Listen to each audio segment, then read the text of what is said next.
monster. You get in my way, I'ma feed you to the monster. I'm normal during the day, but at night turn to a monster. When the moon shines like ice road truckers, I look like a villain out of those blockbusters. What's up guys, and welcome back to my channel, and today I'll be reviewing a couple of movies. So previously I reviewed Joker, and today I'll be reviewing The Irishman, Jojo Rabbit, Once Upon a Time in Hollywood, 1917. These 4 movies. So currently doing a series for Road to the Oscars 2020, and I will be reviewing all 9 nominated Best Picture movies. So first up will be The Irishman in this video. So The Irishman is directed by Martin Scorsese, and it stars Robert De Niro, Joe Pesci, and Al Pacino. These are one of the three greatest actor in the 90-80 century. Even the 2000 century, they were also huge. And Martin Scorsese is one of the greatest director of all time. He directed Wolf of Wall Street, Goodfellas, and Hugo, and Silence as well. So when I watched this show, I was very excited because with the talent on screen and behind the camera and on the camera, and this movie is 3 hours 30 minutes long, which for some people it may be really really long, but due to the talent on the screen, it felt like a 2 hour 30 minute movie. It didn't feel long, it didn't feel draggy at all. And also, this show is not for everybody. It is for specific people. If you do not like 2 hours of just people talking, you think it's boring, then this show is not for you. But for me, that's what I like. I enjoy this kind of show. Drama, the intensity. This show is for you if you are like me. The acting is phenomenal. Robert De Niro, this is like his greatest role in like 5 years, 10 years. And Joe Pesci, he's actually retired, but he came out of retirement just to act in the show. And his character is a very quiet guy, where like if you say something wrong or something bad about him, he will just kill your entire family and you, and he will just go back home, take a shower, and go to sleep. That's how badass and like a psychopath, like killer he is. And I really like his character. Al Pacino is basically like a politician. His acting is very good in this show as well. A lot of screaming, a lot of shouting, a lot of slamming the table, a lot of cursing and to a lot of people, and that's what I appreciate. And some actors can do this type of stuff in a stupid way. Like Nicolas Cage is one example. He looks really stupid when he screams and shouts and all that. That's bad acting, but he do it in such a mesmerizing and phenomenal way that puts like a smile on my face while I watch the show. And if you ask for like a bad part of the show, it will be Robert De Niro's character daughter in the show. Is a very big part of his story, but the daughter didn't get enough screen time to make it feel like a very big part of the story. Otherwise, the show is perfect, and it also uses a lot of the de-aging CGI, which actually worries me. But at the start, you were like, oh yeah, he looks younger than normal and all that. But once in the middle, a while, it doesn't bother me anymore. And even sometimes in the middle, I will be like, does he look like this right now, or is he like they turn him older, or is he like they turn him younger? So I'm really impressed with the de-aging CGI. Currently this show is on Netflix. It's a Netflix original. So if you haven't watched it, why not spend 3 hours 30 minutes watching this show? But again, it's not for everybody. It's for specific people. And this show is nominated for Best Picture, Best Director. Two Joe Pesci and Al Pacino is nominated for Best Supporting Actor and also Best Adapted Screenplay. Unfortunately, they won't win, I think, any Best Director and both Supporting Actor, because the competition in this year's Oscar is really huge. Like, there's a lot of good movies, and unfortunately, even though they act very well, and I'm also surprised that Robert De Niro didn't get nominated at all for Best Actor, Lead Actor, but I don't think they'll win. Maybe they'll win Best Adapted Screenplay, but for Best Director, it'll be 1917, Sam Mendes. Best Supporting, I'll give it to Brad Pitt for Once Upon a Time in Hollywood. So I don't think they have a chance of winning, but the Oscar is always surprising, so maybe they'll win. But I don't have the confidence that way. But their acting is phenomenal in this show. And Martin Scorsese doesn't direct this type of show much often, and this is like his first time since Goodfellas, I think. Yeah, but if this is better than Joker, currently it's first on my list. Second will be Joker. So yeah.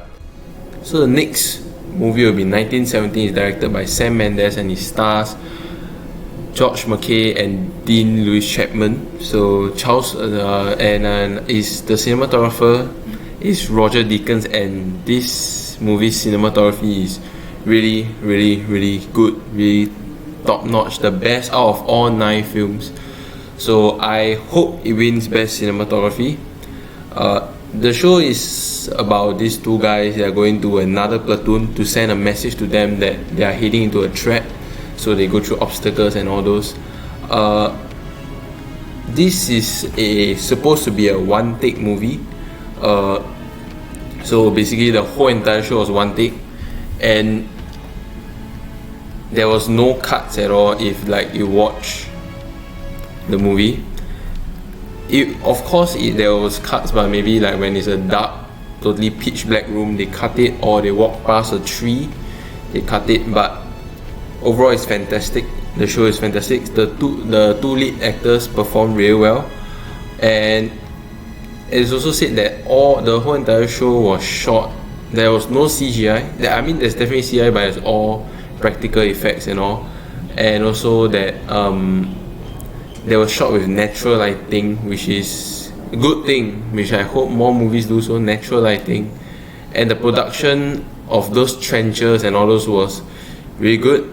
If I were to rank it and place it, where it would be, so Joker will be second, maybe Joker will be third, 1917 will be second, and then The Irishman will be first currently, if you go by that order. So that's my review for 1917. If you have not watched it, go and watch it. It's really a good show. Everybody will enjoy it. So the next movie will be Once Upon a Time in Hollywood, directed by Quentin Tarantino, and it stars Leonardo DiCaprio, Brad Pitt and Margot Robbie. So this is about the era of Hollywood during the 1969. Basically talks about Hollywood during that period, and it follows Leonardo DiCaprio's character Rick Dalton on a faded movie star and his way of getting back to becoming popular, and also touch a lot about Hollywood during the 1970s, 1969 period. So firstly, this movie is really funny. It's a comedy. It's not your typical Quentin Tarantino movies, and it may not be for everybody again. And this is a very like chillax, very relaxed, laid back show where you just enjoy yourself. There's a lot of just hanging out scenes, a lot of just talking and all that. So it may not be for everybody. You may think that, oh, this is really boring, as there's not much of a story in it. But the good things about this show is that Leonardo DiCaprio and Brad Pitt, they're really good in the show. Especially, I really like Brad Pitt's character and Brad Pitt in this show. He gets the best lines, he gets the best scenes, and he's also really funny in the show. And also, Leonardo DiCaprio's character is more of a it's so serious that it makes it so funny. You can say that. And if a lot of people said that leads are not important in movies right now, but if it's not because of these two, Brad Pitt and Leonardo DiCaprio, the show won't be as good as how it is. As there are like scenes where the both of them will be watching a television program where Leonardo DiCaprio is starring in it, and the whole entire frame shot of the movie was basically just a TV screen, and you can hear both of them talking at the back, which is interesting because normally movies won't do that, and we normally will feel very bored if you're just watching somebody watching a movie and they are like commentating it. But in this show, it's really entertaining, and that was one of my most favorite scenes. For bad points will be the second act is kind of boring in my opinion. It doesn't know where it's going.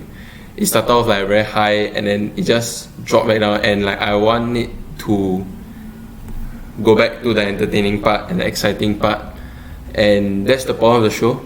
And also Margot Robbie character is the low point of this show, as well as her character is Sharon Tate, which is a real life person who died because of a murder. And basically the third act is all about that. But if you know Quentin Tarantino, he likes to change history. Like Inglourious Bastard, Hitler died in the show, but the way how he died is not the true way, but Inglourious Bastard was a true story. This one's similar as well.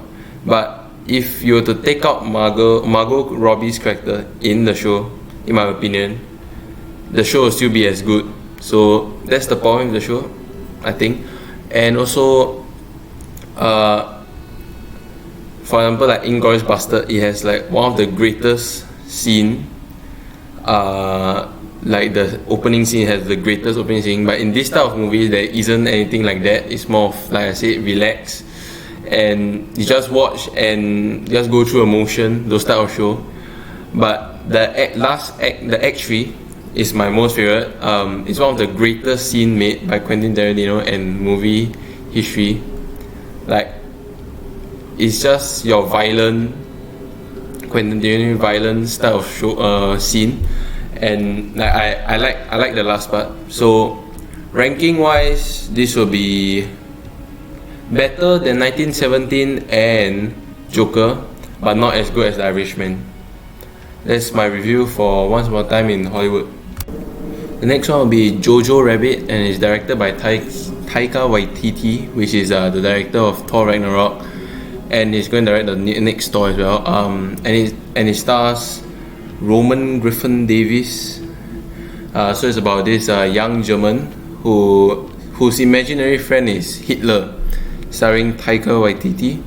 And I actually think this is a really funny show. Again, it's a comedy, it's extremely funny, and it's also very controversial, you can say, as they make some jokes about, and